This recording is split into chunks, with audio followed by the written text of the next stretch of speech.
Pai, o senhor não devia ter esperado tanto para vir no médico. Foi isso que meu filho Marcelo disse quando me deixou na porta do pronto-socorro. Nem entrou comigo. Disse que tinha uma reunião importante e foi embora. Fiquei ali parado, segurando minha sacola com um documento e um casaco velho, vendo o carro dele sumir na esquina. Naquele momento, ainda achei que era só trabalho, que ele estava ocupado, que logo voltaria. Meu nome é Osvaldo. Tenho 67 anos e nasci em São Gotardo, lá no interior de Minas Gerais. Passei 42 anos da minha vida atrás de um volante de caminhão, rodando esse Brasil de ponta a ponta. Conheci cada estrada, cada posto de gasolina, cada curva perigosa desse país. Comecei como ajudante de caminhão aos 18 anos, carregando e descarregando saco de grão debaixo de sol quente. Dormi em cabine de caminhão mais vezes do que na minha própria cama. Foi assim que eu criei meu filho. Foi assim que eu paguei escola particular para ele, faculdade, carteira de motorista, tudo. Enquanto eu comia marmita fria na beira da estrada, ele estudava para ser contador. Antes de eu continuar essa história, quero agradecer a esse canal por me dar voz. Se o que eu estou contando aqui tocar seu coração de alguma forma, se inscreva no canal, deixe seu like e comenta aí embaixo de qual cidade você está me ouvindo. Todo dia tem uma história nova aqui. E quem sabe um dia você também precisa contar a sua. Me aposentei há 3 anos. Vendi meu Scania, aquele caminhão que foi meu companheiro por quase 20 anos, e com o dinheiro comprei uma casa em Uberlândia. Nada de luxo, mas era minha. 3 quartos, um quintal pequeno onde eu plantava umas verduras, portão de ferro que eu mesmo pintei. Minha esposa, a Lourdes, tinha falecido 5 anos antes. Câncer. Foi rápido, doloroso, e me deixou sozinho nessa vida. Desde então eu morava naquela casa, cuidando das minhas coisas, fazendo meu almoço, passando minha roupa. Meu filho Marcelo mora a 15 minutos de mim, num condomínio fechado, com a esposa Valéria e meu neto Bruno. A dor começou numa terça-feira. Acordei de madrugada com uma ardência forte ao urinar. Pensei que fosse passar. Tomei um chá, bebi bastante água, fui dormir de novo. No outro dia, a dor continuava. E foi piorando. Ardência virou febre. Febre virou fraqueza. Na sexta-feira eu mal conseguia levantar da cama. Foi quando a Valéria, minha nora, apareceu lá em casa. Ela sempre foi uma boa moça, professora, educada, de coração bom. Bateu na porta, entrou, e quando me viu deitado no sofá, pálido, suando frio, ela arregalou os olhos. Seu Osvaldo, o senhor está doente. A gente precisa levar o senhor no hospital agora. Ela ligou para o Marcelo na mesma hora. Ouvi a conversa dela pelo telefone. Marcelo, seu pai está muito mal. Está com febre alta, não consegue nem andar direito. Eu vou levar ele no pronto-socorro. Do outro lado da linha, não ouvi o que ele respondeu, mas a cara da Valéria mudou. Ela suspirou fundo e disse, tá bom então, eu levo ele. Ela me ajudou a levantar, me colocou no carro dela, um Fiat Palio velho, e me levou para o Hospital de Clínicas de Uberlândia. No caminho, ela tentou me acalmar. Fica tranquilo, seu Osvaldo. Deve ser uma infecção urinária simples. O senhor toma um antibiótico e logo tá bom. Eu balancei a cabeça, mas lá no fundo eu sabia que não era simples. A dor era forte demais. O corpo estava fraco demais. Chegando no hospital, ela me deixou na recepção e disse que ia estacionar o carro. Fiquei ali, sentado numa cadeira de plástico dura, esperando. Olhei em volta. Gente gemendo de dor. Criança chorando, enfermeira correndo de um lado para o outro. Um cheiro forte de desinfetante misturado com algo que eu não sabia identificar. Quando a Valéria voltou, ela ficou comigo durante toda a triagem. Respondeu às perguntas da atendente, mostrou meus documentos, me ajudou a sentar na cadeira de rodas quando chamaram meu nome. A médica que me atendeu era jovem, devia ter uns 30 anos. Ela me examinou, pediu exame de sangue e de urina. Ficamos esperando o resultado por quase 2 horas. Quando ela voltou com os papéis na mão, a cara dela estava séria. Senhor Osvaldo, o senhor está com uma infecção urinária grave. Já evoluiu para uma infecção generalizada. Os rins estão comprometidos. Vamos precisar internar o senhor imediatamente para fazer antibiótico na veia e acompanhar de perto. Internação. A palavra caiu pesada no meu peito. Nunca tinha ficado internado na vida. Sempre fui forte, saudável, daqueles que nunca ia em médico. E agora, ali estava eu, com 67 anos, dependendo de hospital, de remédio, de gente para cuidar de mim. A Valéria segurou minha mão. Seu Osvaldo, vai ficar tudo bem. O senhor é forte. Mas eu vi nos olhos dela que ela estava assustada também. Me levaram para um quarto no 3º andar. Um quarto com 4 camas. 3 já estavam ocupadas. Um senhor mais velho que eu, magrinho, dormindo, outro gemendo baixinho. E um terceiro olhando para o teto, quieto, como se tivesse desistido de tudo. Me colocaram na cama perto da janela. A enfermeira veio, furou minha veia, colocou o soro, pendurou a bolsa de antibiótico. O senhor vai tomar isso de 8 em 8 horas. Qualquer coisa, é só apertar esse botão aqui. A Valéria arrumou minhas coisas no armário ao lado da cama. Meu pijama velho, meu chinelo, minha escova de dente. Ela ficou comigo até umas 6 da tarde. Conversou, perguntou se eu estava sentindo dor, se precisava de alguma coisa. Mas eu vi que ela estava cansada, que precisava ir embora, cuidar do Bruno, fazer janta. Vai, minha filha, eu tô bem aqui, obrigado por tudo. Ela me deu um beijo na testa e foi embora. Fiquei ali, deitado naquela cama dura de hospital, olhando para o teto branco. O barulho dos aparelhos, o bip constante, o gemido dos outros pacientes, tudo aquilo me deixava inquieto. Tentei dormir, mas não consegui. A febre ainda estava alta. Eu suava. A roupa do hospital grudava no corpo. A enfermeira vinha de vez em quando checar minha temperatura, medir minha pressão. Tá tudo sob controle, seu Osvaldo. Amanhã o senhor já vai estar melhor. Foi quando a porta do quarto se abriu e o Marcelo entrou. Era quase 8 da noite. Ele entrou apressado, de terno e gravata, com o celular na mão. Nem olhou direito para mim. Chegou perto da cama e perguntou: "E aí, pai? Como o senhor tá?" Antes que eu pudesse responder direito, o celular dele tocou. Ele atendeu. "Oi, amor. Já tô aqui no hospital com ele. Não vai demorar. Eu só vim dar uma passada rápida." Ele desligou e olhou para mim de novo. "O médico falou o quê?" Contei para ele. "Infecção generalizada. Rins comprometidos. Precisa ficar internado uns dias." Ele balançou a cabeça, mas eu não sabia se era preocupação ou se era outra coisa. "Tá, pai. Amanhã eu passo aqui de novo. Agora eu preciso ir. Tá tarde e eu tenho que acordar cedo." Ele saiu do quarto antes mesmo de eu falar qualquer coisa. Nem perguntou se eu estava com dor. Nem perguntou se eu precisava de alguma coisa. Só saiu. Fiquei ali, sozinho de novo, olhando para a porta fechada. E pela primeira vez, senti um aperto no peito que não era da infecção. Era outra coisa. Algo que eu ainda não conseguia nomear, mas que estava começando a crescer dentro de mim. Uma sensação ruim, de que alguma coisa estava errada. Muito errada. No segundo dia, ninguém apareceu. Acordei cedo com a enfermeira trocando o soro. Ela sorriu para mim, daquele jeito automático de quem faz isso 100 vezes por dia. "Bom dia, seu Osvaldo. Dormiu bem?" Menti que sim.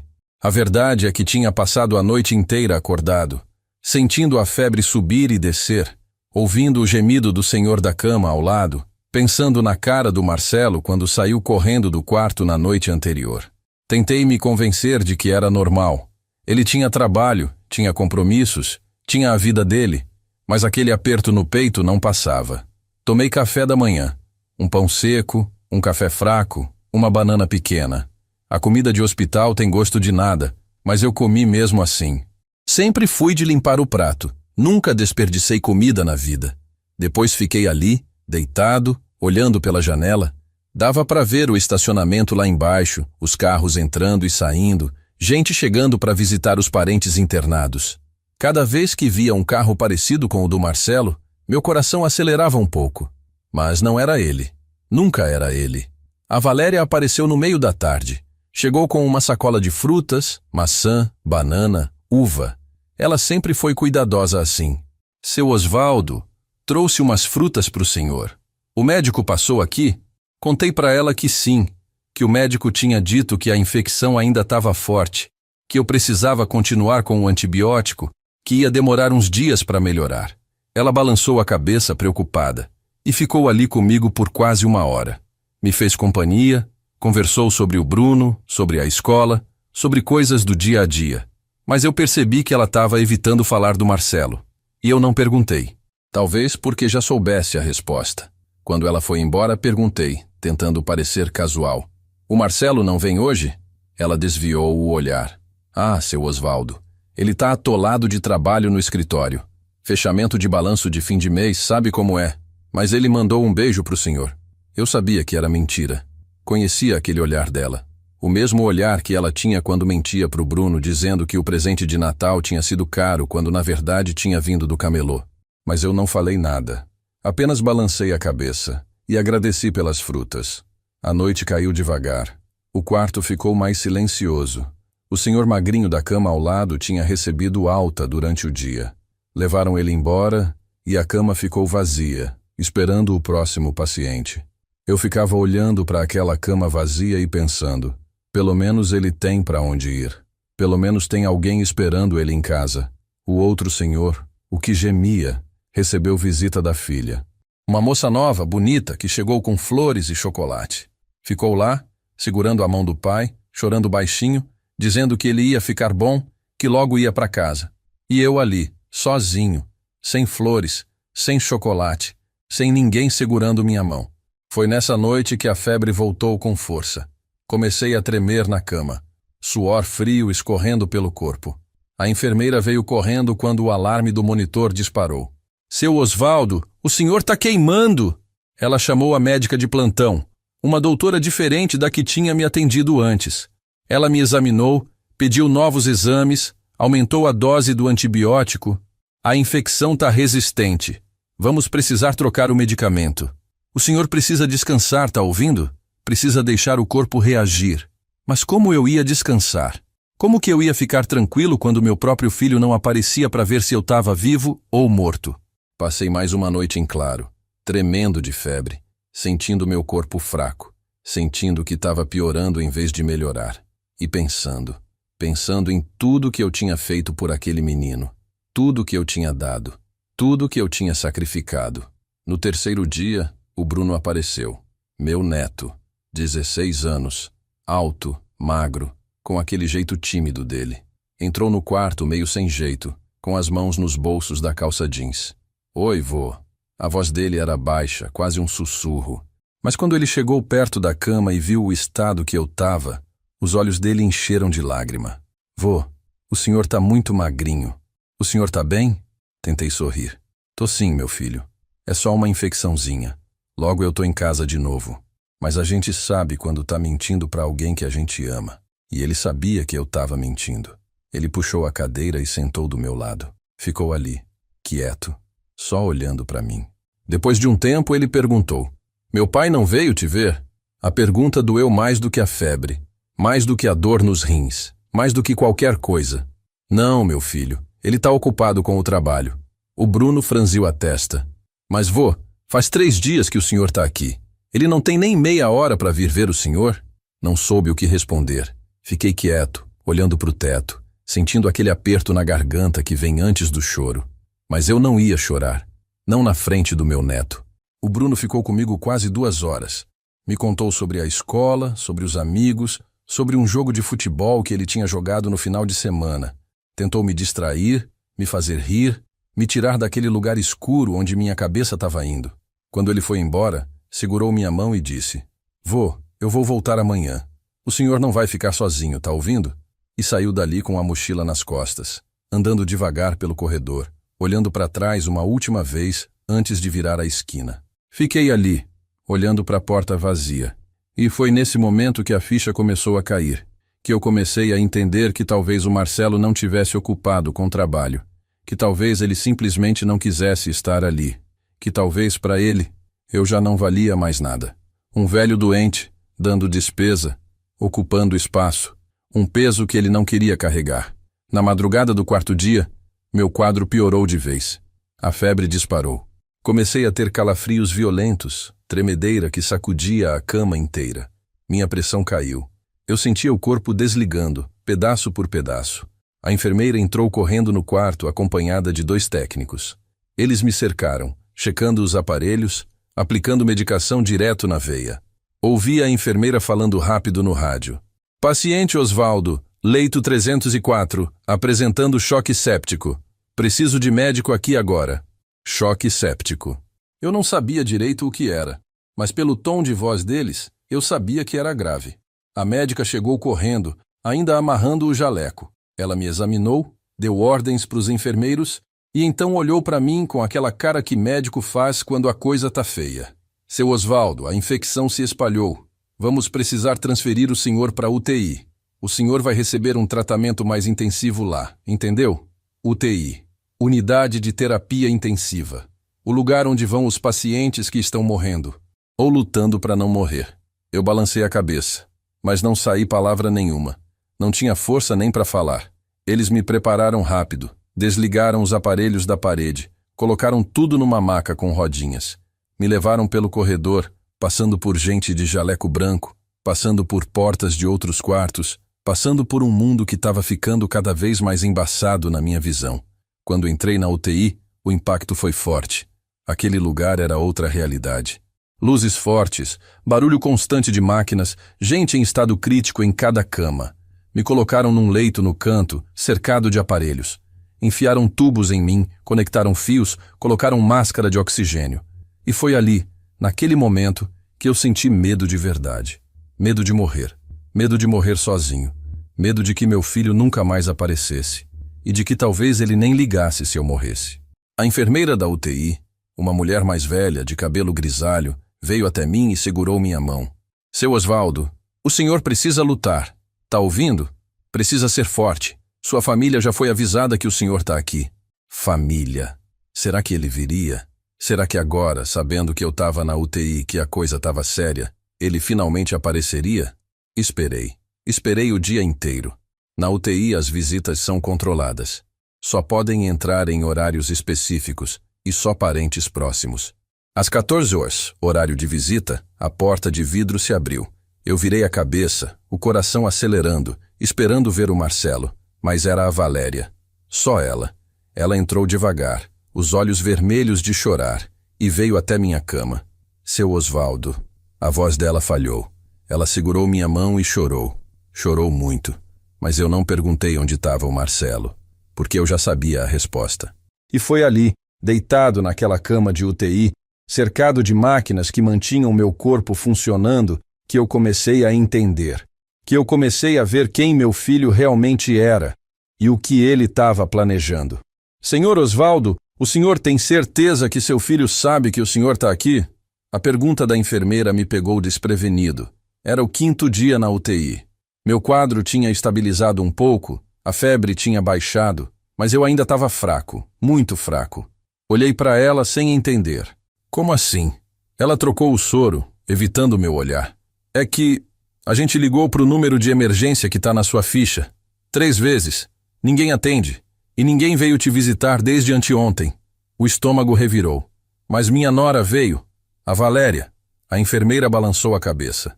Ela veio na segunda-feira, senhor. Hoje é quinta. Faz 3 dias que ninguém aparece aqui. 3 dias. Eu tinha perdido a noção do tempo ali dentro. Os dias se misturavam.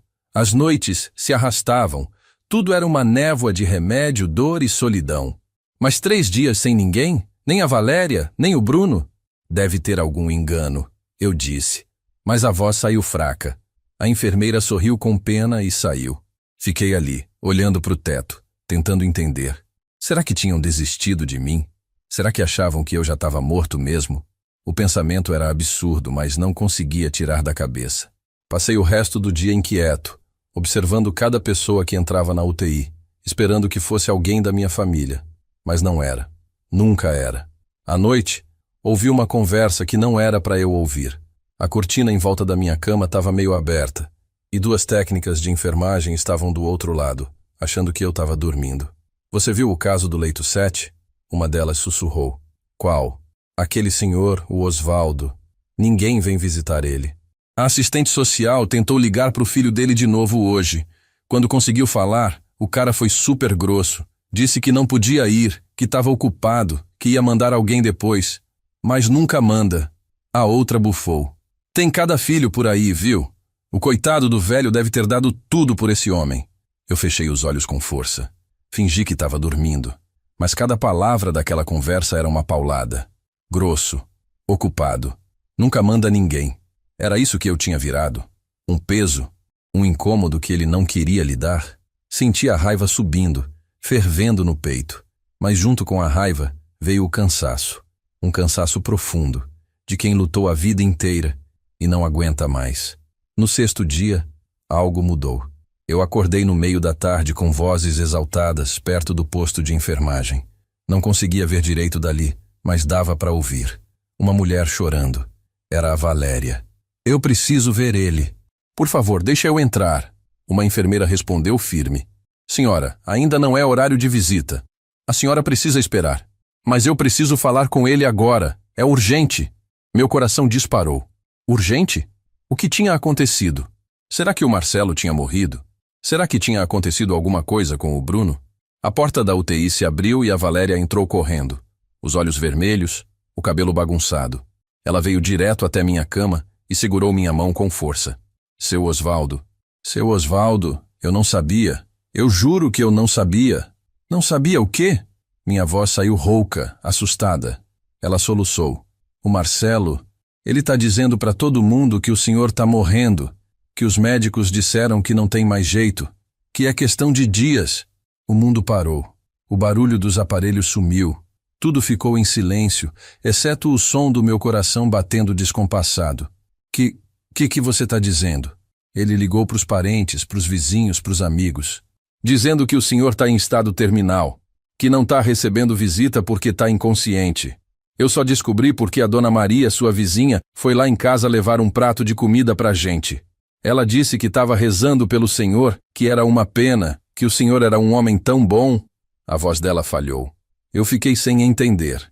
Liguei aqui pro hospital, e a enfermeira me disse que o senhor tá estável, que tá melhorando, que não tá morrendo. A raiva explodiu dentro de mim. Uma raiva que eu nunca tinha sentido antes. Ele tá dizendo que eu tô morrendo? Minha voz saiu alta, trêmula. Ele tá matando eu antes da hora? A Valéria chorava sem parar. Seu Osvaldo, eu não sei o que deu nele. Eu não sei o que ele tá pensando. Mas eu vim aqui porque o senhor precisa saber. Porque isso não tá certo. E o Bruno? O Bruno sabe? Ela balançou a cabeça. Ele também acreditou. Tá arrasado. Não quer vir aqui porque acha que vai ver o senhor. Que vai ver o senhor... Ela não conseguiu terminar a frase. Mas eu entendi. Meu neto achava que eu tava no fim, que ia me ver morto, e tava sofrendo por isso. Por uma mentira do próprio pai dele. A enfermeira se aproximou.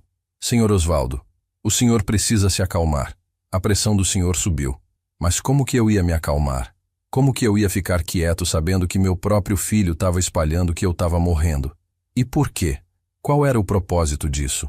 O que ele ganhava com isso? Foi aí que a ficha caiu. Lenta, terrível, mas caiu. Ele estava me matando no papel. Estava avisando todo mundo que eu ia morrer, preparando o terreno. E quando eu realmente morresse, ou quando ele quisesse que todo mundo achasse que eu tinha morrido, ele ia fazer o quê? A casa. Ele ia ficar com a casa, com os documentos, com tudo que era meu. Porque se todo mundo já esperava minha morte, ninguém ia questionar. Olhei para Valéria, os olhos ardendo de lágrima e raiva. Ele quer ficar com minha casa. Não era uma pergunta. Era uma afirmação. Ela abaixou a cabeça, confirmando sem palavras. Seu Osvaldo, eu ouvi ele falando com um corretor, dizendo que ia vender a casa do senhor, que o senhor tinha deixado tudo para ele. Mas eu sei que isso não é verdade. O senhor nunca falou nisso.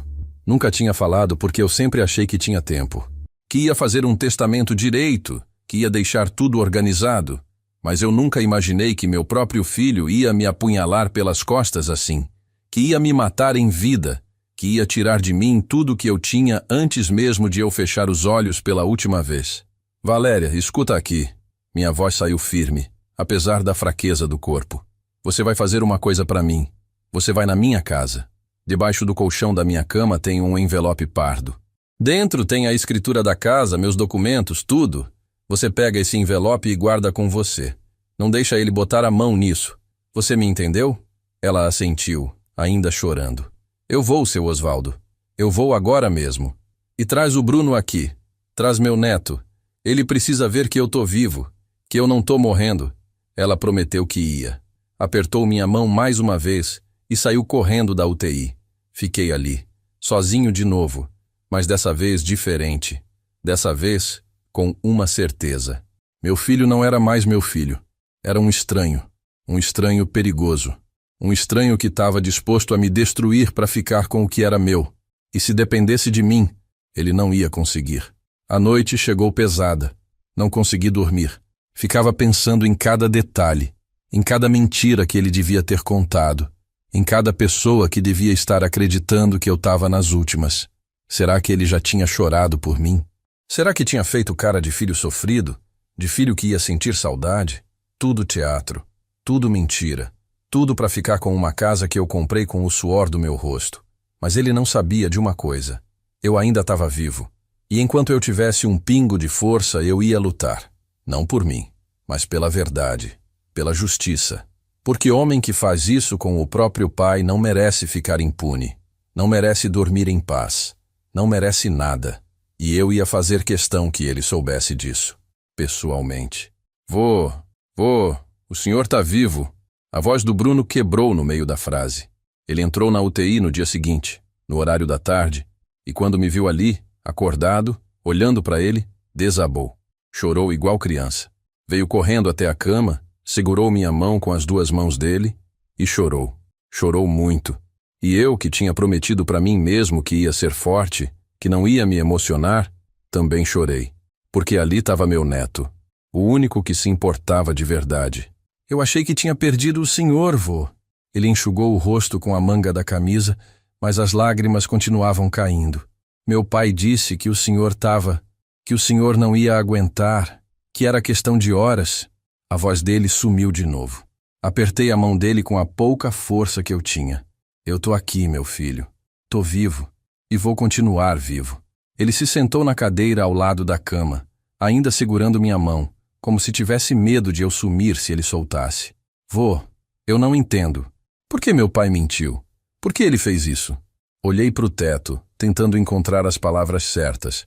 Como que eu ia explicar para um menino de 16 anos que o pai dele era um homem sem caráter? Como que eu ia destruir a imagem que ele tinha do próprio pai? Bruno, tem coisas na vida que a gente não entende. Tem gente que muda, que se perde no caminho. Seu pai, ele não é mais o menino que eu criei? O Bruno balançou a cabeça revoltado. Mas vô, ele é meu pai. Como ele pode fazer isso com o senhor? O senhor que deu tudo para ele. Eu sorri. Um sorriso triste. É, meu filho, dei. Mas às vezes a gente dá tanto que a pessoa acha que tem direito a tudo. Até ao que não é dela. Ficamos em silêncio por um tempo. Só o barulho dos aparelhos, o bip constante que me lembrava que eu ainda estava vivo, ainda estava lutando. Depois de um tempo, o Bruno falou, a voz baixa. Vô, tem outra coisa. Minha mãe me contou. Sobre a casa do senhor. Meu estômago embrulhou. O que ela contou? Que meu pai está tentando vender. Que ele já conversou com o corretor, que já levou gente lá para ver. Ele disse para todo mundo que o senhor tinha deixado a casa para ele, que o senhor tinha assinado uns papéis antes de ficar doente. A raiva voltou, quente, fervendo. Eu nunca assinei papel nenhum. Nunca deixei nada para ele. Aquela casa é minha. Eu comprei com meu dinheiro, com meu suor. O Bruno olhou para mim, os olhos ainda vermelhos. Vô, minha mãe pegou os documentos que o senhor pediu. Tá tudo guardado lá em casa, escondido. Meu pai não sabe. Senti um alívio enorme. Pelo menos isso. Pelo menos os documentos estavam seguros. Seu pai sabe que sua mãe veio aqui? Ele negou com a cabeça. Não, ela não contou. Disse que ia na casa da minha avó. Ele nem desconfiou. E você? Como você conseguiu vir? O Bruno deu um sorriso pequeno, o primeiro desde que tinha chegado. Eu menti também. Disse que ia no treino de futebol, mas vim direto para cá. Eu precisava ver o senhor, vô. Precisava saber se era verdade. Segurei a mão dele mais forte. Obrigado, meu filho. Obrigado por vir. Obrigado por se importar. Conversamos por quase 1 hora. Ele me contou que o Marcelo tinha chorado na frente das pessoas. Tinha feito drama, tinha dito que eu era o melhor pai do mundo e que ele ia sentir muito a minha falta. Tudo mentira. Tudo teatro. Enquanto eu estava ali, sozinho, lutando pela vida, ele estava lá fora representando o papel de filho dedicado, me usando até no meu leito de morte. Vô, o que o senhor vai fazer? O Bruno perguntou preocupado. Olhei para ele e pela primeira vez em dias senti determinação. Vou sair daqui, meu filho. Vou me recuperar. E vou fazer justiça. Ele arregalou os olhos. Justiça como? Respirei fundo. Seu pai cometeu um crime. Ele espalhou que eu estava morto para poder ficar com o que é meu. Isso tem nome. Isso é fraude. Estelionato. E eu vou denunciar ele. O rosto do Bruno ficou pálido. Mas vô, ele é meu pai. Eu entendi a dor dele. Entendi o conflito. Eu sei, meu filho. E eu não quero que você escolha lado. Você não tem culpa de nada. Mas eu não posso deixar isso passar. Não posso deixar ele achar que pode fazer o que quiser com as pessoas, só porque elas amam ele. O Bruno ficou quieto, processando tudo. Depois assentiu, devagar. O senhor tá certo, vô. O senhor precisa se defender. A enfermeira entrou e avisou que o horário de visita tinha acabado. O Bruno levantou, relutante. Eu vou voltar amanhã, vô. Todo dia eu venho. O senhor não vai ficar sozinho de novo, eu prometo. Ele me deu um beijo na testa e saiu. E eu fiquei ali, sentindo algo que não sentia há dias. Esperança. Porque eu não estava sozinho. Tinha pelo menos uma pessoa que se importava. E isso fazia diferença. Naquela noite, a médica veio me examinar. Ela sorriu, satisfeita. Seu Osvaldo, o senhor está respondendo bem ao tratamento. Se continuar assim, em 2 ou 3 dias a gente transfere o senhor de volta para o quarto comum. E em 1 semana, talvez menos, o senhor recebe alta. Alta. A palavra mais bonita que eu tinha ouvido em dias. Eu ia sair dali. Ia voltar para a vida. Ia fazer o que precisava ser feito. Doutora, quando eu sair daqui, eu vou precisar de uns documentos. Atestados médicos, relatório do meu quadro, tudo. A senhora pode providenciar? Ela franziu a testa, curiosa. Claro, senhor Osvaldo. Mas posso perguntar por quê? Eu olhei nos olhos dela, firme. Porque eu vou precisar provar que eu estava vivo esse tempo todo. Que eu não morri. Que alguém mentiu sobre mim. Ela entendeu na hora. Tem alguém espalhando que o senhor faleceu? Confirmei com a cabeça. Ela suspirou, indignada. Isso é grave, senhor Osvaldo. Muito grave. Eu vou preparar toda a documentação que o senhor precisar. Com datas, horários, tudo. Agradeci. E pela primeira vez em muitos dias consegui dormir. Não um sono tranquilo, mas um sono de quem sabe que amanhã vai acordar para lutar. E que vai vencer. Quarta-feira amanheceu com um sol forte entrando pela janela do quarto. Eu tinha dormido pouco. Passei a noite inteira ensaiando mentalmente o que ia dizer na delegacia. Como ia explicar tudo. Como ia provar que meu filho tinha espalhado que eu estava morto. A raiva tinha se transformado em algo mais frio, mais calculado. Não era mais só dor. Era determinação. Foco absoluto no que precisava ser feito. A médica apareceu logo depois do café. Bom dia, seu Osvaldo. Hoje é o grande dia. O senhor está pronto para ir para casa? Eu assenti. Mais do que pronto. Ela sentou na beirada da cama e foi explicando os cuidados. O senhor vai continuar tomando antibiótico por mais 10 dias. Receita aqui. Nada de esforço físico, repouso relativo. E qualquer febre, qualquer dor, qualquer coisa estranha, o senhor volta aqui imediatamente. Entendido? Entendido, doutora. Ela assinou os papéis da alta, me entregou o envelope com os documentos que eu tinha pedido e apertou minha mão. Cuide-se, seu Osvaldo. O senhor é um homem forte. Passou por uma situação difícil, mas o senhor venceu. Se ela soubesse que a parte difícil estava só começando. A Valéria chegou por volta das 10 horas. Sozinha. Entrou no quarto olhando para os lados. Nervosa. Como se esperasse que alguém aparecesse a qualquer momento. Seu Osvaldo, eu trouxe uma roupa do senhor. Peguei lá em casa ontem à noite. Ela abriu uma sacola. Calça jeans, camisa xadrez, meu tênis velho. Roupa simples, mas era minha. Era dignidade. O Marcelo sabe que o senhor está tendo alta hoje? Ela negou com a cabeça rápido. Não, ninguém sabe. Só eu e o Bruno. Achei melhor assim. Eu concordei. Quanto menos gente soubesse, melhor. Não queria dar tempo dele inventar outra mentira, outra desculpa, outro plano. Me vesti devagar. O corpo ainda estava fraco, os movimentos lentos, mas consegui. Quando terminei, olhei para o espelho pequeno do banheiro. Um homem magro, pálido, com olheiras profundas me encarava de volta. Tinha perdido peso, tinha envelhecido 10 anos em 3 semanas, mas estava vivo. e era isso que importava. Saímos do quarto. A Valéria carregava minha sacola. Eu ia do lado dela, andando devagar, mas firme. Passamos pelo corredor, pelo posto de enfermagem onde as enfermeiras acenaram e desejaram melhoras, pelo elevador, pela recepção. Cada passo me levava mais para perto da vida real, mais para perto do confronto que eu sabia que ia acontecer. O carro da Valéria estava no estacionamento. Ela me ajudou a entrar, colocou o cinto de segurança em mim como se eu fosse criança. Não reclamei. Aceitei a ajuda. Ela entrou do lado do motorista e ficou parada, as mãos no volante, sem ligar o carro. Seu Osvaldo, o senhor tem certeza do que vai fazer? Olhei para ela. Tenho, minha filha. Nunca tive tanta certeza de nada na vida. Ela respirou fundo. É que ele é meu marido. É pai do Bruno. Eu sei que o que ele fez é horrível, é imperdoável, mas eu tô com medo do que vai acontecer. Entendi o conflito dela. Ela estava presa no meio dessa guerra, mas ela tinha escolhido um lado. Tinha escolhido o lado certo. Valéria, eu não vou pedir para você escolher entre eu e ele. Isso não seria justo. Mas eu também não posso fingir que nada aconteceu. Não posso deixar ele fazer isso e ficar impune. Você entende? Ela assentiu, os olhos marejados. Eu entendo, seu Osvaldo. E eu acho que o senhor tá certo. Eu só tenho medo. Ela ligou o carro e saímos do estacionamento. Para onde eu levo o senhor?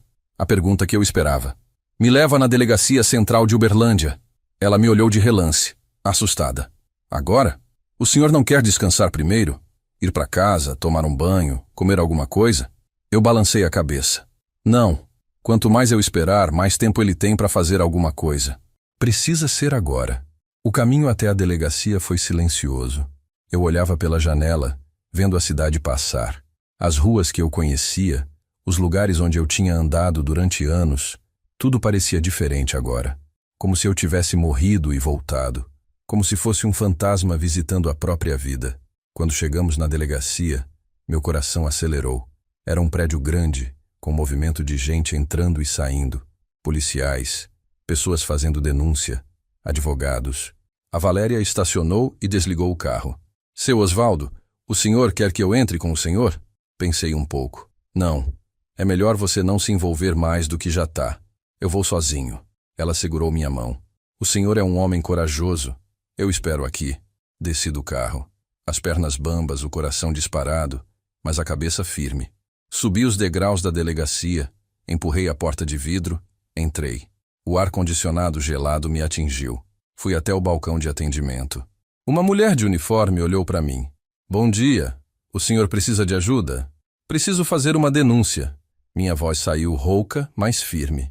Ela pegou uma prancheta. Que tipo de denúncia? Respirei fundo. Contra meu filho. Ele tá dizendo que eu morri. Tá tentando vender minha casa. E eu tô aqui, vivo, para provar que ele mentiu. Ela parou de escrever e me olhou surpresa. O senhor pode repetir? Repeti. Cada palavra, cada detalhe. Ela chamou um delegado. Um homem de uns 50 anos, careca, sério. Ele me levou para uma sala pequena, com uma mesa e 2 cadeiras. Senta aqui, senhor. Vamos conversar com calma. Sentei. Coloquei o envelope com os documentos médicos na mesa. Eu tenho tudo aqui.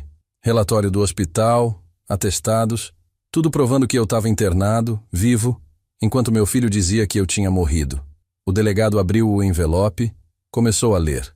A expressão dele mudou. De curiosidade para seriedade. De seriedade para indignação. Senhor, isso é grave. Muito grave. Se o que o senhor está dizendo é verdade, seu filho pode responder por estelionato, falsidade ideológica e, dependendo do que ele fez com a casa, até apropriação indébita. Eu me inclinei para frente. É verdade. Cada palavra. E eu quero justiça. Ele pegou uma caneta. Vamos começar do início. Me conta tudo. Com detalhes. E eu contei. Desde o dia que fui internado. Desde a primeira vez que o Marcelo sumiu. Desde o momento que a Valéria me contou que ele estava dizendo que eu tinha morrido. Desde a conversa com a assistente social sobre o funeral. Tudo. Cada pedaço daquela história dolorosa, humilhante, revoltante. O delegado ia anotando, fazendo perguntas, pedindo esclarecimentos. Quando terminei, ele suspirou. Senhor Osvaldo, o senhor entende que isso pode resultar na prisão do seu filho, né? Olhei nos olhos dele. Entendo. E eu quero que ele seja punido.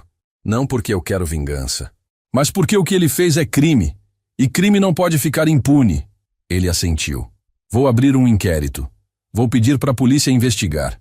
Vamos checar se ele tentou vender sua casa, se falsificou algum documento, se usou sua suposta morte para algum benefício. O senhor vai precisar assinar uns papéis. Vai precisar voltar aqui para depor oficialmente. Concordei com tudo.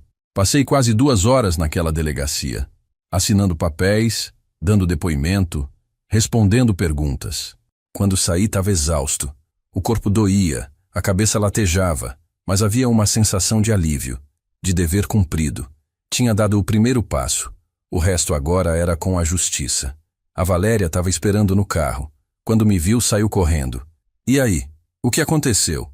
Entrei no carro. Deixei o corpo cair no banco. Fiz a denúncia. Abriram inquérito. Agora é esperar. Ela ficou pálida. Meu Deus. Eu olhei para ela. Valéria, você pode me levar na minha casa? Eu preciso descansar. O caminho foi rápido. Quando ela parou na frente da minha casa, aquela casinha simples que eu tinha comprado com tanto esforço, senti um aperto no peito. Seu Osvaldo, o senhor quer que eu fique com o senhor? Neguei. Não, minha filha. Vai para casa. Cuida do Bruno. E se o Marcelo perguntar alguma coisa, finge que não sabe de nada. Ela me ajudou a sair do carro, me acompanhou até a porta, peguei a chave debaixo do vaso de planta onde sempre deixava. Abri a porta. Tudo estava do jeito que eu tinha deixado, só mais empoeirado, mais silencioso. Entrei e a Valéria ficou na porta. Seu Osvaldo, qualquer coisa me liga. Prometi que sim. Ela foi embora e eu fechei a porta. Finalmente sozinho. Finalmente em casa. Mas não era o mesmo. Nada era mais o mesmo. E nunca mais seria. 2 coisas aconteceram no dia seguinte. Primeiro, a polícia apareceu na casa do Marcelo. Eu soube disso porque o Bruno me ligou, a voz tremendo, quase não conseguindo falar. Vô, tem 2 policiais aqui em casa. Eles estão perguntando do senhor. Meu pai tá ficando louco. Eu fechei os olhos, sentindo uma mistura de satisfação e tristeza. Satisfação porque a justiça estava sendo feita. Tristeza porque meu neto estava no meio daquela confusão. Bruno, fica calmo. Deixa eles fazerem o trabalho deles. Não se mete nisso, entendeu? Ele prometeu que sim e desligou. Fiquei sentado no sofá da sala, olhando para a parede, imaginando a cena. Imaginando a cara do Marcelo quando descobriu que eu estava vivo, que tinha ido na delegacia, que tinha denunciado ele. A segunda coisa foi que ele apareceu aqui. Eram umas 5 da tarde. Eu estava na cozinha, tentando fazer um café, ainda fraco, ainda cansado, quando ouvi o portão bater. Forte, violento. Depois a campainha tocou, insistente. Fui até a porta devagar. Olhei pelo olho mágico. Era ele, o Marcelo. De terno como sempre, mas com a gravata frouxa, o cabelo bagunçado, a cara vermelha de raiva. Abri a porta. Ficamos cara a cara, pai e filho. Mas já não era mais isso. Éramos 2 estranhos, 2 inimigos. Ele me olhou de cima a baixo, incrédulo. Você tá vivo. Não era uma pergunta. Era uma constatação. Uma acusação, quase. Eu tô. Surpreso? Minha voz saiu fria. Ele deu um passo à frente, mas eu não recuei. Não ia dar esse gostinho pra ele. Pai, que loucura é essa? Polícia na minha casa, me acusando de estelionato, de falsificação. Você enlouqueceu? Eu ri. Sem humor, sem alegria. Eu enlouqueci? Eu? Dei um passo pra frente também, olhando nos olhos dele. Você disse pra todo mundo que eu tinha morrido. Você tentou vender minha casa. Você foi no hospital perguntar do meu funeral enquanto eu estava vivo lutando na UTI. E eu sou o louco? Ele desviou o olhar. Primeira vez que eu via ele sem argumento. Pai, você não entende. Eu tava tentando resolver as coisas. Organizar. Para quando você realmente morresse não ter problema. Tentando resolver. Organizar. As palavras dele eram frias, calculadas, mentirosas. Você queria que eu morresse mesmo, né? Admite. Ele ficou quieto. Aquele silêncio disse tudo. Você queria que eu morresse para poder ficar com o que é meu. Com a casa que eu comprei com meu suor. Com o dinheiro que eu guardei a vida inteira. Você não se importava se eu estava sofrendo, se eu estava sozinho, se eu estava com medo. Você só queria que eu sumisse. Não era assim, ele começou, mas eu cortei. Era assim. Você não veio me visitar. Não atendeu às ligações do hospital. Disse que eu estava morrendo para todo mundo. Foi atrás de corretor. Revirou minha casa atrás da escritura. Você fez tudo isso achando que eu não ia descobrir, que eu ia morrer sem saber. Ele cerrou os punhos. Eu sou seu filho. Eu tenho direito. A máscara tinha caído. Ali estava o verdadeiro Marcelo. O homem que se achava no direito de tudo. Que achava que por ser filho podia fazer o que quisesse. Direito você não tem de nada. Direito se conquista. Com respeito, com amor, com cuidado. E você nunca me deu nada disso. Minha voz estava firme agora. Forte. Você sempre teve vergonha de mim. Do caminhoneiro. Do pai que suava na estrada para você ter escola boa. Você queria um pai de terno, um pai rico, um pai que te desse orgulho. E quando eu me aposentei, quando eu comprei essa casa com meu dinheiro, você viu uma oportunidade de finalmente tirar algo de mim. Eu trabalhei a vida inteira, ele gritou. Eu me formei, eu abri meu escritório, eu construí minha vida, e você nunca me apoiou. Dei um passo para trás, incrédulo. Nunca te apoiei? Eu paguei sua faculdade, emprestei 20 mil reais que você nunca devolveu. Te ajudei cada vez que você precisou. Isso é obrigação de pai. Ele atirou as palavras como pedras. E ali eu percebi. Ele realmente acreditava nisso. Acreditava que eu tinha a obrigação de dar tudo. E que ele não tinha a obrigação de dar nada em troca. Nem gratidão, nem respeito, nem amor. Sai da minha casa. Minha voz saiu baixa, mas firme. Ele piscou. Surpreso. O quê? Sai da minha casa. Repeti cada palavra pesando 1 tonelada. E não volta mais. Nunca mais. Ele deu uma risada seca, nervosa. Você não pode fazer isso. Eu sou seu filho. Você não é meu filho. Meu filho morreu. Morreu no dia que decidiu me tratar como lixo. Você é um estranho, um criminoso, e eu vou garantir que você pague pelo que fez. Ele ficou vermelho. Você vai se arrepender disso. Eu vou processar você. Vou provar que você tá senil, que não sabe o que tá fazendo. Vai nada. Cortei. Porque eu tenho testemunhas. Tenho provas. Tenho documentos médicos provando que eu estava lúcido esse tempo todo. Tenho a assistente social do hospital que ouviu você perguntando do meu funeral. Tenho a médica que te atendeu e achou estranho. Tenho a Valéria, que sabe de tudo. Tenho o Bruno, que viu você agindo. Você não tem saída. A cara dele mudou, de raiva para desespero. Pai, a gente pode conversar, resolver isso em família. Não precisa envolver polícia, advogado. Agora ele queria conversar. Agora que estava encurralado, queria resolver. Mas era tarde. Tarde demais. Não tem mais família aqui. Não para você. Me virei e entrei em casa. Ele ficou na porta gritando. Você vai morrer sozinho. Vai morrer sozinho e ninguém vai se importar. Fechei a porta na cara dele. Tranquei. Encostei nela, as pernas tremendo, o coração disparado. Ouvi o portão bater de novo. O carro dele ligar. O barulho do motor sumindo na rua. Fui até o sofá e sentei. Ou melhor, desabei. O corpo todo doía. A cabeça latejava. Mas tinha uma sensação estranha no peito. Não era alívio. Não era alegria. Era vazio. Um vazio enorme. Porque por mais que ele fosse um canalha, por mais que tivesse me traído, ele ainda era meu filho. O bebê que eu segurei no colo. O menino que eu levava para a escola. O jovem que eu ajudei a se formar. Tudo isso tinha morrido. E eu estava de luto. O telefone tocou. Era o delegado. Senhor Osvaldo, conseguimos informações importantes. Seu filho realmente entrou em contato com um corretor de imóveis. Disse que você tinha falecido e que ele era o único herdeiro. Tentou colocar a casa à venda. O corretor pediu documentação e foi aí que ele empacou. Mas a tentativa ficou registrada. Isso fortalece muito o seu caso. Agradeci e desliguei.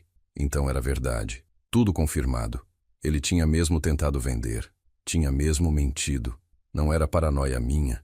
Não era exagero. Era real. Dolorosamente real. A noite caiu. Fiquei ali, sozinho, no escuro, pensando em tudo. Em como a vida tinha me levado até ali. Em como o filho que eu amava tinha se transformado naquilo. e em como, apesar de tudo, eu tinha sobrevivido, tinha lutado e tinha feito o certo. Não importava mais o que acontecesse. Eu tinha minha dignidade de volta, e isso ninguém ia tirar de mim. O Bruno apareceu na minha porta no sábado de manhã. Não ligou antes, não avisou. Simplesmente tocou a campainha. E quando abri, lá estava ele. Mochila nas costas, olhos vermelhos de chorar, tremendo. Vô, eu saí de casa. Não aguento mais ficar lá. Abri a porta, deixei ele entrar.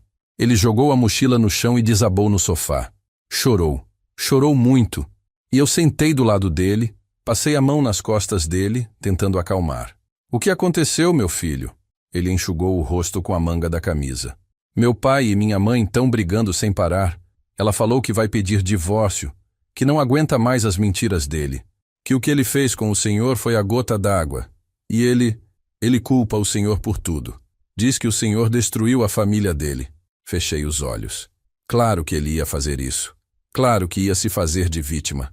Bruno, olha para mim. Ele olhou, os olhos cheios de dor. Nada disso é culpa sua. E nada disso é culpa minha. Eu só defendi o que era meu. Eu só fiz justiça. Seu pai que escolheu esse caminho. Ele que mentiu. Ele que tentou roubar. Ele que traiu. Mas ele é meu pai, vô. Como eu vou lidar com isso? Como eu olho para ele agora? A pergunta doía, porque eu sabia que não tinha resposta fácil. Você vai lidar do jeito que você conseguir, meu filho.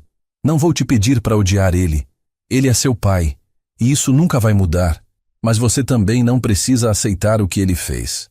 Você pode amar alguém e ainda assim reprovar as atitudes dessa pessoa. Ele ficou quieto, processando. Depois perguntou: Vô, o senhor ainda ama ele? A pergunta me pegou desprevenido. Eu tinha pensado sobre isso nos últimos dias.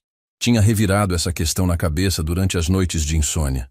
Eu amo o menino que eu criei, o filho que eu carreguei no colo, mas o homem que ele se tornou, esse eu não conheço mais, e não sei se consigo amar. Bruno assentiu, entendendo. Vô, posso ficar aqui uns dias? Só até as coisas acalmarem lá em casa. Claro que podia. Sempre podia. Arrumei o quarto de hóspedes para ele, coloquei roupa de cama limpa, abri a janela para arejar. Ele se instalou, e pela primeira vez em semanas, a casa não parecia mais tão vazia. Na segunda-feira, fui chamado na delegacia de novo. O delegado me recebeu na mesma sala pequena. Senhor Osvaldo, temos novidades. A investigação confirmou tudo. Seu filho entrou em contato com 3 corretores diferentes. Todos relataram a mesma história, que o senhor tinha falecido e ele precisava vender a casa urgentemente. Um dos corretores até achou estranho e pediu certidão de óbito. Foi aí que seu filho recuou. Certidão de óbito. Ele tinha pensado em tudo, ou quase tudo. E agora? O que acontece? O delegado juntou as mãos sobre a mesa. Agora o Ministério Público vai analisar o caso. Provavelmente vão denunciar ele por tentativa de estelionato e uso de documento falso. Ele pode pegar de 2 a 6 anos de prisão, dependendo de como o juiz interpretar a gravidade. Prisão. Meu filho na prisão. A frase ecoou na minha cabeça. Parte de mim sentia uma satisfação amarga, a justiça sendo feita. Mas outra parte, uma parte pequena e teimosa, ainda doía. E se ele confessar? Se ele assumir o que fez? O delegado suspirou. Pode pegar uma pena menor, ou até responder em liberdade, dependendo da avaliação. Mas, senhor, sinceramente, pela postura dele até agora, ele não parece disposto a confessar nada. Tinha razão. O Marcelo que apareceu na minha porta não era um homem arrependido. Era um homem com raiva, com orgulho ferido, com sensação de injustiça, como se eu tivesse feito algo errado com ele. Saí da delegacia com um peso no peito. Voltei para casa a pé, devagar, pensando em tudo. Quando cheguei, o Bruno estava na sala assistindo TV. E aí, vô, como foi? Contei para ele. Cada detalhe. Ele merecia saber a verdade. Quando terminei, ele ficou em silêncio por um tempo. Depois disse, a voz firme, ele merece pagar pelo que fez. Meu neto. 16 anos e mais sabedoria do que o pai dele com 42. Os dias seguintes foram estranhos. O Bruno ia para a escola de manhã, voltava à tarde, fazia lição na mesa da cozinha enquanto eu preparava o jantar. A gente conversava sobre coisas simples: futebol, filmes, comida. Criamos uma rotina, uma normalidade no meio do caos. A Valéria aparecia de vez em quando, trazia compras, checava como a gente estava. Ela tinha realmente pedido o divórcio. Estava morando num apartamento pequeno que alugou perto dali. Seu Osvaldo, eu não sabia de nada. Juro, se eu soubesse o que ele estava planejando, eu segurei a mão dela. Eu sei, minha filha, você não tem culpa. Você fez o certo quando descobriu. Me contou, me ajudou. Isso que importa. Ela chorou. Eu sinto muito. Por tudo. Não era ela quem tinha que pedir desculpas. Mas eu aceitei mesmo assim. 2 semanas depois do confronto, recebi uma ligação. Era um advogado, do Marcelo. Ele queria propor um acordo. Meu cliente está disposto a pagar uma indenização pelo dano moral causado. Em troca, o senhor retira a denúncia. Indenização. Como se dinheiro apagasse o que ele tinha feito. Como se pudesse comprar meu perdão. Diga para o seu cliente que não tem acordo. Que eu não quero o dinheiro dele. Que eu quero justiça. O advogado tentou argumentar. Falou de processo longo, de desgaste, de exposição. Mas eu não mudei de ideia. Desliguei o telefone e fiquei olhando para a parede. Tinha certeza que tinha feito a coisa certa? Sim, tinha. Por mais que doesse, por mais que parte de mim quisesse acreditar que ele podia mudar, que podia se arrepender de verdade. Mas eu sabia que não ia. O Marcelo que eu conheci não existia mais, se é que algum dia existiu. Talvez eu tivesse criado uma imagem dele na minha cabeça, uma ilusão de filho perfeito, e a realidade tivesse me dado um tapa na cara. Na noite daquele dia, sentei na varanda com o Bruno. A gente ficou ali em silêncio, olhando as estrelas. Depois de um tempo, ele falou: "Vô, o senhor acha que um dia isso vai doer menos?" Olhei para ele, para aquele menino bom que tinha ficado do meu lado. Acho que sim, meu filho. Acho que com o tempo a gente aprende a conviver com a dor. A gente não esquece, mas aprende a seguir em frente. Ele encostou a cabeça no meu ombro. Eu te amo, vô. Senti os olhos arderem. Eu também te amo, meu filho. Muito. E ali, naquele momento, eu percebi uma coisa. Eu tinha perdido um filho, mas tinha ganhado um neto, um companheiro, alguém que realmente se importava. E talvez, no fim das contas, fosse isso que importava. Não o sangue, mas o amor de verdade, o respeito, a presença. O processo judicial ia demorar meses, talvez anos, mas eu tinha tempo e tinha força para enfrentar, porque não era mais só por mim, era pelo que era certo. Era para mostrar que pai não é propriedade, que amor não é obrigação de dar sem receber nada em troca, que dignidade não tem preço, e que enquanto eu tivesse um fio de vida, ninguém ia me tratar como se eu não valesse nada. 6 meses depois, recebi a ligação que eu estava esperando. Era o delegado. Senhor Osvaldo, o Ministério Público aceitou a denúncia. Seu filho vai responder criminalmente por tentativa de estelionato e falsidade ideológica. A primeira audiência foi marcada. 6 meses. 6 meses que mudaram minha vida completamente. 6 meses morando com o Bruno, reconstruindo uma rotina, aprendendo a viver de novo. A casa não era mais silenciosa. Tinha barulho de videogame, de música alta no quarto dele, de risada quando a gente assistia algum filme ruim na TV. Tinha conversa na hora do jantar. Tinha alguém me perguntando como foi meu dia. Tinha alguém se importando se eu tinha tomado o remédio da pressão. Era isso que era família. Não sobrenome, não sangue, mas presença, cuidado, amor de verdade. A Valéria também tinha se reconstruído. Conseguiu um emprego melhor numa escola particular. Alugou um apartamento de 2 quartos onde o Bruno ficava nos finais de semana. Ela tinha emagrecido, o rosto mais cansado, mas os olhos tinham uma luz diferente. Uma luz de quem tinha se libertado. Seu Osvaldo, eu tinha perdido eu mesma naquele casamento. Vivia com medo, pisando em ovos, tentando agradar um homem que nunca estava satisfeito. O senhor me deu coragem para sair. Eu não tinha feito nada demais. Só tinha defendido o que era meu. Mas se de alguma forma isso tinha ajudado ela a se libertar também, então tinha valido ainda mais a pena. O dia da audiência chegou. Eu não queria ir. Não queria ver a cara dele de novo. Mas o advogado que eu tinha contratado disse que era importante. Senhor Osvaldo, sua presença vai mostrar ao juiz que o senhor está bem, que está lúcido, que sabe exatamente o que está fazendo. Isso fortalece o caso. Então eu fui. O Bruno quis ir comigo, mas eu não deixei. Isso é entre eu e ele, meu filho. Você não precisa passar por isso. Entrei no fórum com as pernas tremendo. Não de medo, mas de tudo que aquilo representava. Era a formalização do fim. O atestado oficial de que aquele homem não era mais meu filho. Sentei no banco do lado do meu advogado. A sala foi enchendo. Promotor, escrivão, seguranças. E então ele entrou. O Marcelo. De terno preto, gravata azul, cabelo gel. Parecia um executivo bem-sucedido indo para uma reunião de negócios. Não parecia um réu. Ele me viu. Nossos olhos se encontraram por um segundo. Não tinha raiva ali. Não tinha remorso. Tinha apenas vazio. Como se eu fosse um estranho. Alguém que ele tinha que enfrentar por obrigação. O juiz entrou. Todo mundo levantou. Começou a audiência. O promotor leu a denúncia. Tentativa de estelionato mediante fraude. Falsidade ideológica. Uso de informação falsa para obtenção de vantagem indevida. Cada palavra era uma facada. Não em mim, mas no que um dia tinha sido nossa relação de pai e filho. Chamaram as testemunhas. O corretor de imóveis que ele tinha procurado. A assistente social do hospital. A médica que tinha me atendido. Todas confirmaram a história. O Marcelo tinha espalhado que eu tinha morrido. Tinha tentado vender minha casa. Tinha mentido para todo mundo. Os fatos eram incontestáveis. Quando chegou a vez dele falar, ele levantou. A voz firme, ensaiada. Meritíssimo. Eu agi de boa fé. Meu pai estava muito doente. Os médicos não davam esperanças.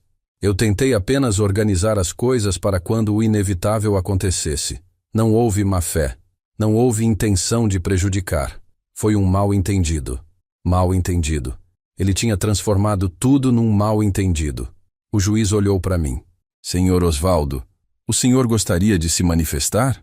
Meu advogado fez sinal para eu ir. Levantei, as pernas ainda tremendo, mas a voz firme quando saiu. Meritíssimo. Eu passei 3 meses num hospital. 3 meses lutando pela minha vida. E nesse tempo, meu filho apareceu 2 vezes. 2 vezes em 3 meses. Enquanto isso, ele estava lá fora dizendo que eu tinha morrido. Procurando corretor. Tentando vender o que era meu. Isso não é mal entendido. Isso é crime. E eu vim aqui hoje não por vingança, mas porque homem que faz isso precisa aprender que tem consequência. Sentei. O silêncio pesou na sala. O juiz anotou alguma coisa. Depois olhou para o Marcelo. O réu tem algo a declarar? Ele levantou de novo. E pela primeira vez, a máscara rachou. Eu sou filho dele. Eu tenho direito. Trabalhei a vida toda, me formei, construí minha vida, e ele quer me jogar na cadeia por causa de uma casa velha. Uma casa velha. Era assim que ele via. Não como o fruto do meu trabalho, não como meu lar, mas como uma propriedade que ele achava que tinha direito de pegar. O juiz bateu o martelo. Vou analisar os autos e dar minha sentença em 30 dias. Audiência encerrada. Saí dali exausto. O advogado veio ao meu lado. Foi bem, senhor Osvaldo. Muito bem. Acho que o juiz percebeu a verdade. Não sei se percebi ou não. Mas eu tinha feito minha parte. Tinha dito a verdade. Tinha me defendido. O resto não era mais comigo. 1 mês depois, a sentença saiu. Marcelo foi condenado a 3 anos de prisão em regime aberto. Poderia cumprir em casa, usando tornozeleira eletrônica. Mas teria que prestar serviços comunitários e pagar uma indenização de R$50 mil por danos morais. Não era a cadeia que alguns esperavam, mas era a justiça. Era o reconhecimento oficial de que ele tinha errado, de que tinha cometido um crime, de que não podia fazer o que fez e ficar impune. Quando soube da sentença, não senti alegria, senti apenas fechamento. Um ciclo que tinha terminado, uma página que tinha virado. O Bruno estava do meu lado quando recebi a notícia. Ele me abraçou. Acabou, vô. Acabou. Eu balancei a cabeça. Acabou. Hoje, quando olho para trás, eu vejo tudo diferente. Vejo que passei a vida inteira tentando ser o pai perfeito. Dando tudo. Sacrificando tudo. Achando que quanto mais eu desse, mais ele ia me amar. Mas amor não funciona assim. Amor não é obrigação. Não é débito e crédito. É escolha. É presença. É estar ali nos dias ruins, não só nos dias bons. Eu perdi um filho. Isso é verdade. Mas ganhei muito mais. Ganhei dignidade. Ganhei respeito próprio. Ganhei a certeza de que fiz o que era certo, mesmo quando era difícil. Ganhei um neto que mora comigo, que cuida de mim, que me faz rir todo dia. Ganhei uma nora que virou amiga de verdade. Ganhei paz. E aprendi algo importante. Que família não é quem tem seu sangue. É quem fica, quem aparece, quem se importa. O Bruno não tinha obrigação nenhuma de ficar do meu lado. Mas ficou. A Valéria não precisava ter me contado a verdade. Mas contou. Essas são as pessoas que importam. Essas são minha família de verdade. Se você está me ouvindo agora e está passando por algo parecido, seja forte. Não deixa ninguém te tratar como se você não valesse nada. Não importa se é filho, se é neto, se é quem for. Você merece respeito. Você merece dignidade. E se precisar lutar por isso, luta. Porque no final, o que importa não é quantos anos você viveu. É como você viveu. Se você viveu com a cabeça erguida. Se você se defendeu quando precisava. Se você não deixou pisarem em você. Eu tenho 68 anos. Passei por muita coisa. Perdi muita gente. Mas ainda estou aqui. Ainda estou de pé. E enquanto eu tiver um fio de vida, vou viver com dignidade. Com respeito. Com a certeza de que fiz o que tinha que ser feito. E você? Você está deixando alguém te desrespeitar? Está aceitando migalha de quem devia te dar amor? Comenta aí embaixo. Conta sua história. Porque talvez alguém precise ouvir ela. Talvez alguém precise saber que não está sozinho nessa luta. E se essa história tocou seu coração de alguma forma, compartilha com quem precisa ouvir. Porque todo mundo merece saber que é possível, sim, recomeçar. É possível, sim, fazer justiça. É possível, sim, viver com dignidade. Obrigado por ter me ouvido até aqui. Que Deus abençoe cada um que está me ouvindo. E lembra, enquanto você tiver vida, você tem chance de fazer o certo. Não deixa ninguém tirar isso de você.